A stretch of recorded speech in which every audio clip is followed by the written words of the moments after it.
Welcome to The Creative Influencer, where we discuss all things creative with an emphasis on influencers. The Creative Influencer is hosted by John Pfeiffer. John is an entertainment attorney in Santa Monica, California, who represents influencers and other creatives.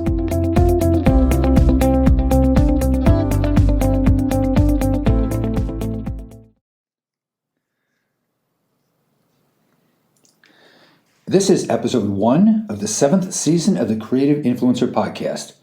Today we interview Kiersti Torok. Kiersti tells us how she grew her TikTok channel from 15 family members to over 2.4 million followers during the pandemic. Kiersti is known as the Queen of Couponing. She likens couponing to a video game for adults. Kiersti has a huge personality. You're going to enjoy this interview.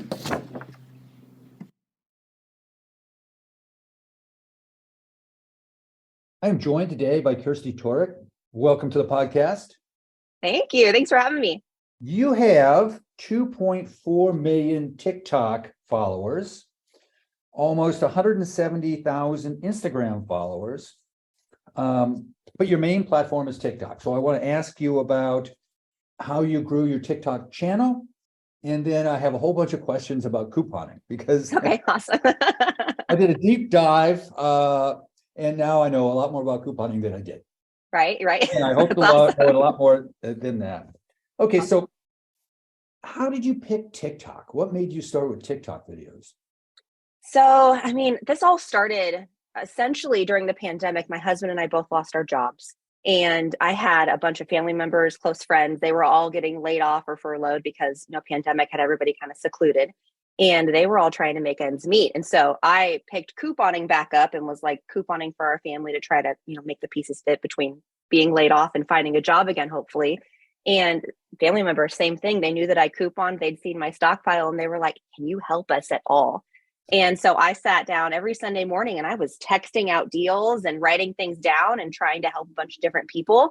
And I'd hopped on Instagram because I was like, okay, maybe I'll just try an Instagram where I can take a picture and show everybody. And so I'm not sitting there on Sundays texting out, 15, 20 people, all of these deals. And then people were having questions like, hey, what does it look like in the store? How do I do it on my phone? When I get into the store, my store doesn't look like yours. Where could I find these things? And so I was like, oh, it would be great if I could just like FaceTime everybody at the same time and take them through the store. Then my husband was like, TikTok's there. They got videos. Why don't I'm like, oh no, TikTok's for teenagers. TikTok's for the kids that are just dancing. Yeah. But no, sure enough, I was looking and people were posting deals and I was like, you know what, let's try it. I had no intention of anybody other than my 15 family members seeing my TikTok videos. But I think it just resonated with people during that time. And so that's kind of how I picked it. It was an accident and it's been crazy ever since. When you started, how long did it take for it to grow? From your original 15 family members, when did you realize that you were onto something? So a couple weeks, I had a couple hundred followers. I was like, oh man, there's people other than my family seeing this. This is crazy. And then I started in, I think it was like September, October of, I can't remember if it was 2019 or 2020, but by that March of the following year, I had a video go viral. And it was a video where I was stitching someone. So that essentially means someone had a video and they were asking a question and then I responded with a video. And so I stitched a video and the person in this video said, as someone who comes from poverty, what's the number one tip you have for saving money and making money work for you? And I got on there and stitched that video and I just said, follow me. That's my number one tip because I came from poverty. My husband and I had to make ends meet. We've had things go on my whole life with coupons. And I said, if you follow me, I break down the deals for you. I show you how to do this. We get things for cheap all the time. And it spread like wildfire. I think it ended up having like 8 million views. And I went from, I think I at that time had 20 to 30,000 followers. And by the next week I had over 500,000 followers.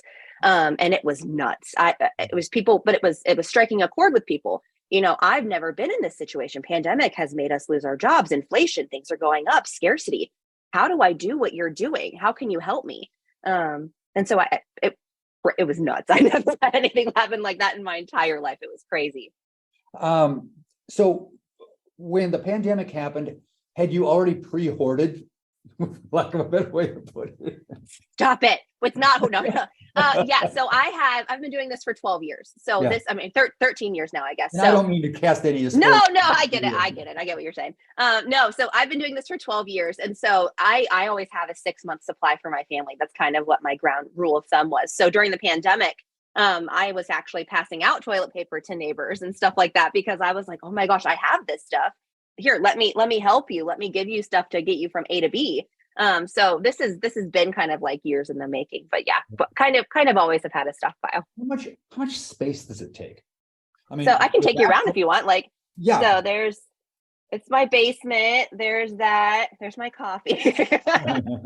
So that's pretty much what I got here. And then I have like food stockpile stuff that's up in our kitchen, but that stays in the pantry. So it's not a crazy amount of space. We have a decent sized basement area. And so it's just enough where it tucks away to the side, and got a couple shelves full of things. My kids love it. If they run out of toothpaste, they know that they run downstairs to the stockpile and grab the next tube. There so it is.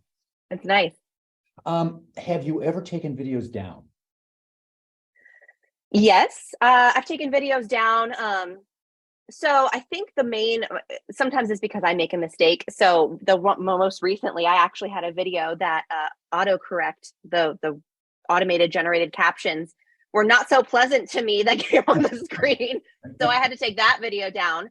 And then I took a video down once because I just didn't feel like it was getting the traction that it deserved. And a lot of the algorithm stuff was happening. And there was like a lot of people getting banned and taken off TikTok. And so I took the video down because I was like, maybe this just isn't the right time.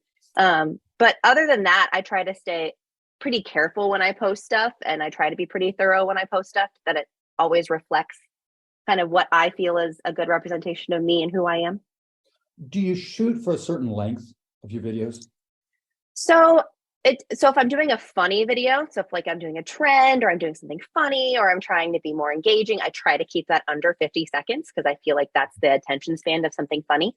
But if I'm doing like a TikTok breakdown, I try to keep it under 1:30. And the only reason that's my goal is under 1:30 is because to upload to Instagram Reels that's the 90 seconds is the max that they allow you for an Instagram Reel before it becomes like a longer format video, and the algorithm hates it. So I aim for 1:30, but sometimes I have a lot of words. It might not always get that way. Now, I read where you liken couponing to a video game for adults.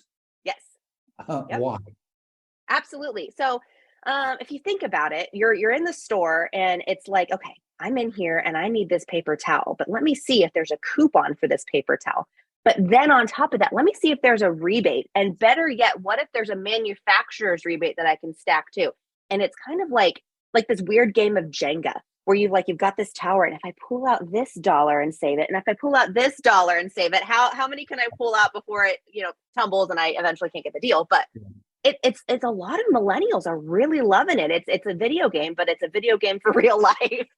You're able to score things and get things cheap, and the winner is the person who ultimately comes out with things that they're getting paid to take out of the store. So it's definitely a video game. Now, just as an aside, I read where there's an estimated $91 billion in coupons used every year. Yep. Absolutely. So they're so popular. So you're walking into a store for the first time. Where do your eyes go? What do you look for first? And you've had no chance to pre-prepare for this trip. Yeah. So it depends on which store that I'm going into. So like I said, I've been doing this for a really long time. So for me, it's kind of like you get this like laser focus back to the video game, like you've got glasses on and you're just scanning the store. So if I go into let's say for instance, Target, if I'm going into Target, first thing I'm looking for is those signs that they put up, like buy X, get a gift card. I'm looking for those. I'm looking for the yellow clearance tags that they put underneath the products. And then I'm looking for anything new that might have a new discount, because new products are the things that manufacturers put out the highest value coupons for. Places like CVS, where they have the same thing. They have those like yellow tags that are off to the side, like X amount of extra bucks back when you buy this product. And then that's what I'm kind of on the hunt for, so I can scan in my app and find coupons that match up. The name of the game with couponing is something called stacking. So the goal is to get an item at its rock bottom sale price, match it with a coupon, and then match that with a rebate. And all of those things stacked together are what are going to give you things for free or have you make money on things. That's the name of the game. So when you're in a store, you're looking for rock bottom sale prices on things to start out with. How do you find out if there's a rebate? Is it all on the store's app? It's all on rebate apps. So there's apps like Ibotta, Fetch Rewards, Shopkick, Swagbucks. There's a million of them. So you pick the rebate app that you're looking at, and you can scan the product in the app, and then it'll let you know whether or not that item qualifies for a rebate. And then when you're checking out, how does this work? Is it check your phone and they scan the phone? Yeah. So different stores have different ways that they do it. So like Target and Dollar General, you can just type in your phone number at the keypad and all the coupons will come off that you've clipped. But places like CVS, you have like a barcode scanner. So you go in your app, you scan all the products, you clip your coupons, and then you get up to the register and they just scan your phone and all of them automatically deduct. It's a huge misconception with people, because all of the people in their minds, they always go back to like the extreme couponing TLC, or people have those like massive stacks of coupons.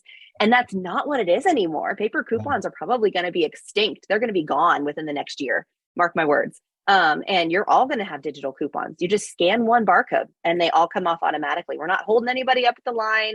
It's real easy and straightforward. Yeah, and whenever I bring a paper coupon to the store, I always leave it in my pocket because I forgot. Right, yeah, exactly. Or they expire and you're like, what the heck, it's all gone. So how do you discover deals? I mean, I saw where different clubs you could get, the membership was really cheap. And this is on one of your TikTok videos. How do you discover that? So a lot of it is I have a very long email subscription list. So I subscribe to a lot of stores. I get their emails. I look through them. It's a lot of that. But the other part of it is time. So I've been doing it for 12, 13 years. Deals are cyclical. So every deal that I post is probably a deal that's going to come back around in another 3 to 4 months. So you'll see the same deals all the time with the same coupons. Now, there are some caveats, like you get a new item or there's a clearance price, whatever. Those are one-offs. But cyclical deals are things that you just know are going to come about. And so I've just trained my brain to look for the corresponding coupons for each of those deals. The other part of it is just getting really good at knowing which store, what their ad looks like. So you can kind of scan and look around and see what the store's offering may be different that week. But a lot of it is just practice. I teach people when they look for. Do you only buy things that you use, or do you try new things for this?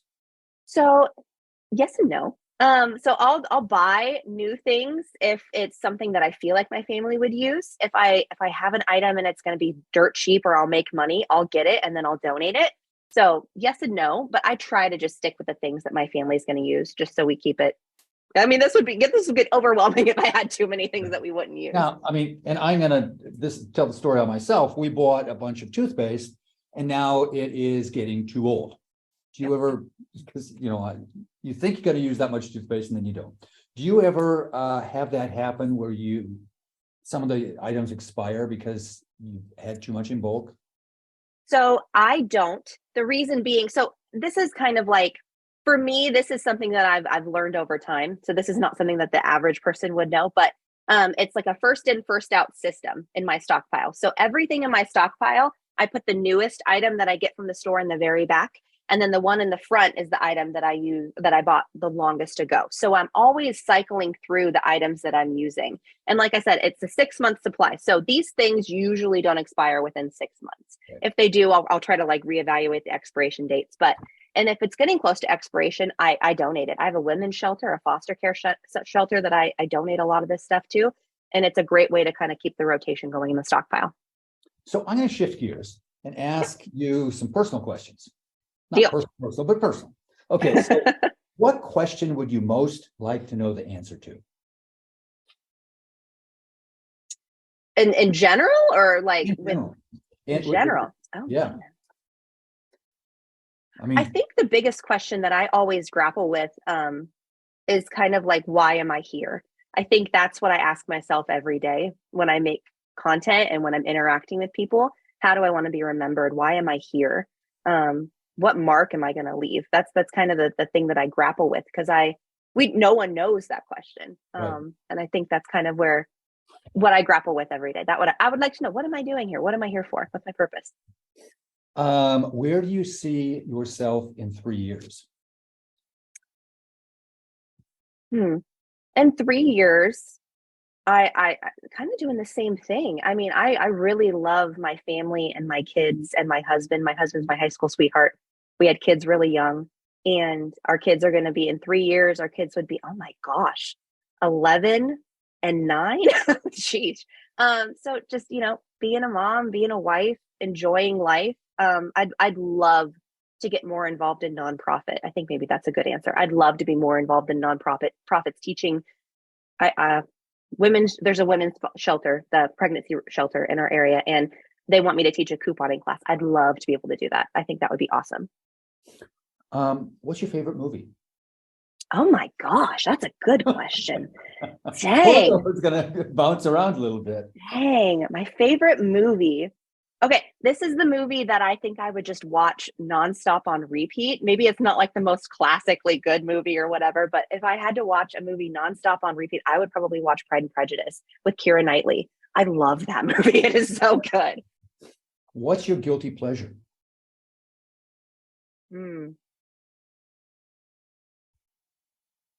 I love a good bottle of wine. I do. I really like, my husband's like, you save so much money and then you buy a $25 bottle of wine. Yeah, that's my guilty pleasure. I like it. At the end of the night, a glass is good for me. When was the first time you were recognized out in public? I was shopping with my daughter after I picked her up from school, and we were at Target, and I had a mom come up to me and she was buying diapers, and she said, I just wanted to let you know that you're the reason I'm able to afford these today. That your couponing haul, we weren't sure how we were going to get diapers, and you're the reason I'm able to afford these today. It made me cry in the middle of Target. It was awesome. I've never experienced anything like that. Yeah, that's a very nice first time. Yeah, exactly. Nice It was so time. nice. If you could make one rule that everyone had to follow, what would that rule be? Never pay for toothpaste. Never pay for toothpaste. That's my rule. How did you develop your style? I never grew up. I like classic fun things. I like Disney. I like Star Wars. I'm unapologetically okay with still being a little childlike at heart. Let's talk about your creative process. Okay. How do you get your ideas for videos? So I actually got my degree in creative writing. I was an English major and was writing children's young adult books. And so I think about, when I make a movie or a video, how would I want this to be conveyed in a way that's engaging for me? If I was watching this video, what would get me to watch to the end? And so I think about the 30-year-old mom who's shopping, who's going out for her family and doing the grocery shopping, and she's trying to think of, man, how can I save money? Or the mom who's like, I'm so tired of these prices increasing. Or the wife who's shopping and the husband's like, what are you doing out here at Target? Like, all the things that I feel like resonate with me as an individual, I try to think about that when I create content. Can you predict the success of a video when you post it? I would say with about 70% success, maybe. There are some videos where I'm like, this is hilarious. I love this. And then wah, wah, the algorithm goes. So maybe 70%. There are some videos that I make that are just for me. And I know they're not going to do good, but they're just for me because I think they're fun. Yeah. How often do you try to post? Once a day at minimum, unless I'm on vacation or doing something really important with my family. I try to post at least once a day. If I can't do it on TikTok, then I'll go on Instagram stories at least once a day. How long does it take you to create a video? At minimum, probably a half hour. The longest it's probably ever taken me to record a video. I did one where it was like a whole day, but I would say a half hour to an hour on average. On a typical day, is that about the amount? How much time do you devote to this process? Because you're also going to be looking at coupons. You're going to be looking at other things. How much time does this take during a day? I mean, for me, it's a little bit different because I've been doing this for so long. On average, I would say each day it's about 3 hours dedicated to just content creation, which is getting the video, the sound that I want to use, getting the film in the store, getting the deal broken down, stuff like that. But then there's lots of stuff in addition to that I do, like responding to comments and researching things in the future and ads or brand deals and stuff like that. So, which is a perfect segue. Let's talk about comments. Okay. On a scale of 0 or a scale of 1 to 10, 1 meaning that comments, no matter what's said, they don't bother you at all.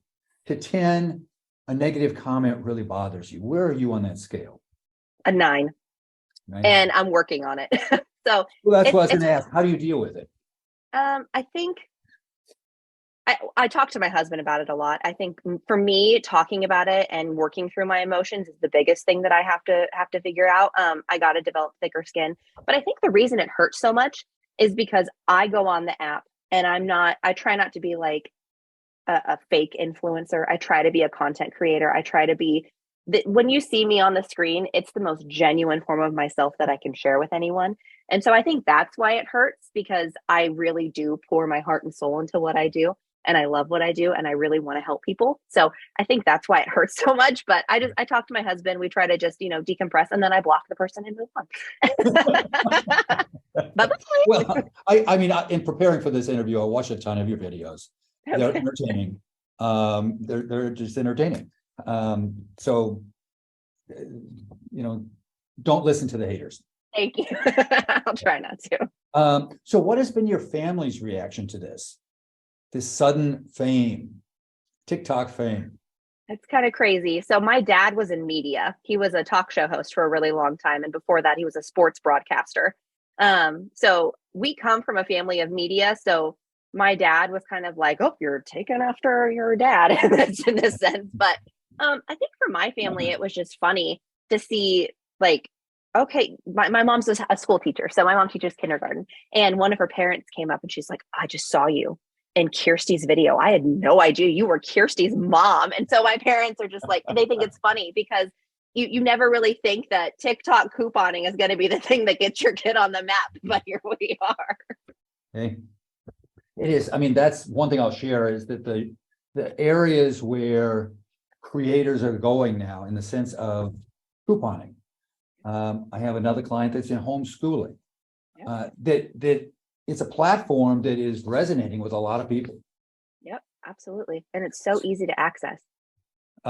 Yes. So what's next for you? What are you working on right now? So we're actually working on a website. So what we're hoping to do is compete with the likes of Crazy Coupon Lady.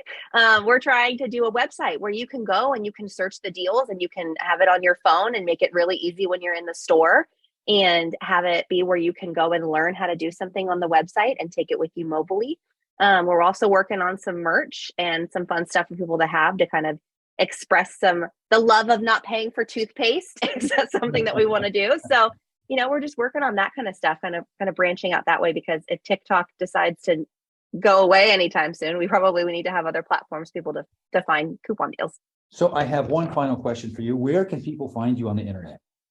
They can find me on TikTok and Instagram at torok.coupon.hunter. You can find me on Facebook, Torok Coupon Hunter, and then website is just a temporary one, but if you search torokcouponhunter.com, it'll bring you to that. And it's up on my screen right now. So perfect. Thank you. That's it for this time. If you enjoyed our podcast, please write a review on iTunes and tell your friends to subscribe. If you have any questions about influencers or suggestions for future episodes, email them to John at Pfeiffer@pfeifferlaw.com. Thank you for listening.